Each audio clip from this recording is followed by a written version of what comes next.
This is Radio Now 95.3 FM. Come for the news, stay for informed conversations.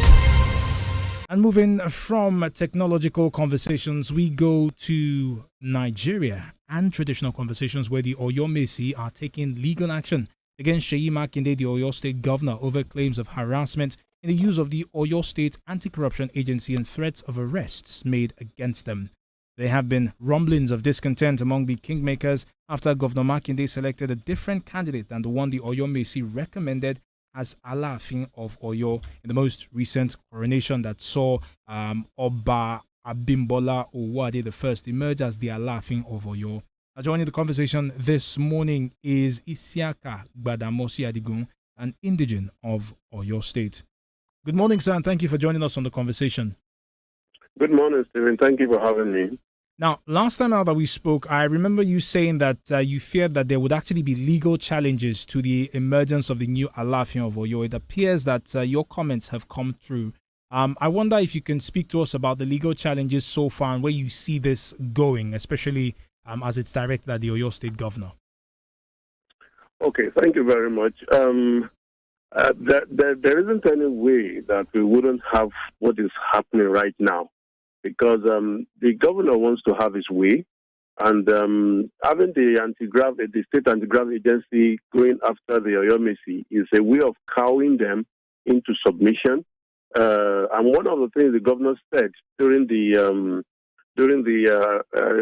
giving of a staff of office and certificate to the Alaafin he chose was that the Oyomesi should either go and comply with the new Alaafin and apologize to him, or else he would have to answer for all the corruption allegations that has been raised against them.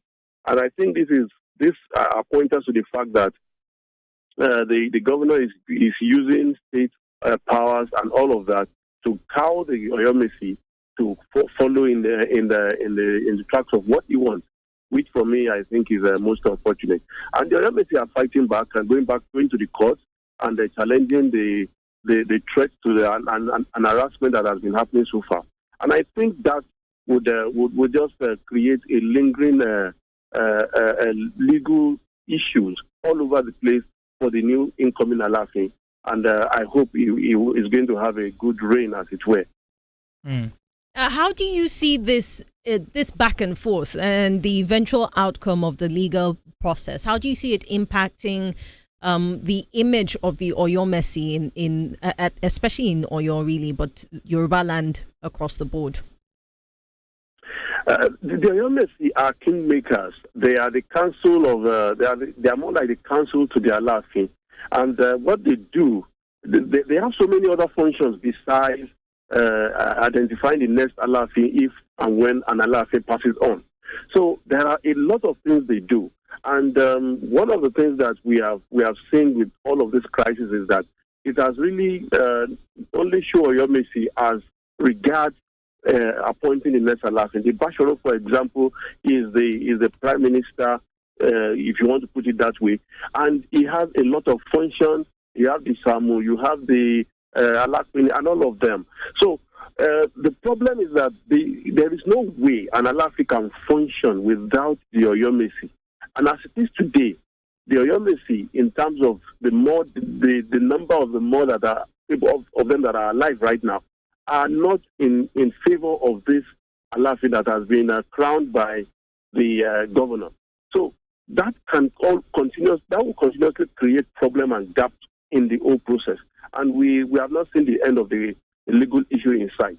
And for me, I think the best bet is for the governor to call everybody to a round table and resolve amicably this issue, rather than allow issues to go to court or threaten people with legal actions and all of that, which I think is counterproductive.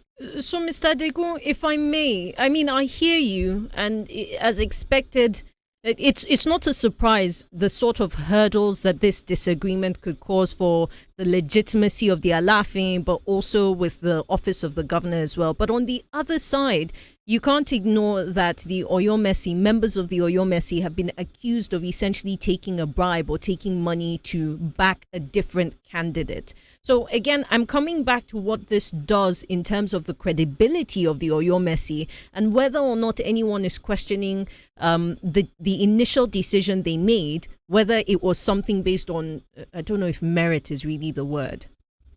Okay, you're talking about credibility. In the process of or processes of crowning kings and all of that, there are people who are started with the responsibility of identifying who becomes the next king, and there are processes, and there are what you call people lobbying their ways into getting into power. It happens everywhere. It happens in our political space. I am convinced, and I'm sure that the governor of Oyo State himself cannot say that while he was campaigning, he did not move around to make sure that he sees and talks to some people and even things exchanging hands. So these are things that happen. They are not things that we should blind ourselves to and pretend that don't happen. So, and besides that, the Oyomesi have already said, or they claimed that there is no shred of evidence to all of these allegations that are being peddled around them. So, and it behoves on those that are accusing them to say, okay, these are the evidence we have against you, and then let's prosecute, and then let's go ahead and prosecute them, rather than intimidation and harassment. That is what is the order of the day right now, and trying to cow them into submission for what they believe is not the right thing to do. Well, Mr. Adigun, as we close this conversation, we do know that the Alaafin of Oyo has dissolved the what he described as an unauthorized coronation committee that was formed without his approval. With this dissolution, what now happens to his coronation proper? We do know he's gotten the staff of office from the governor. What happens to his coronation now that the coronation committee that was formed has been dissolved? You see, in the first instance, coronation of the Alaafin is supposed to be a thing that is organized, managed, and executed by the Oyomesi.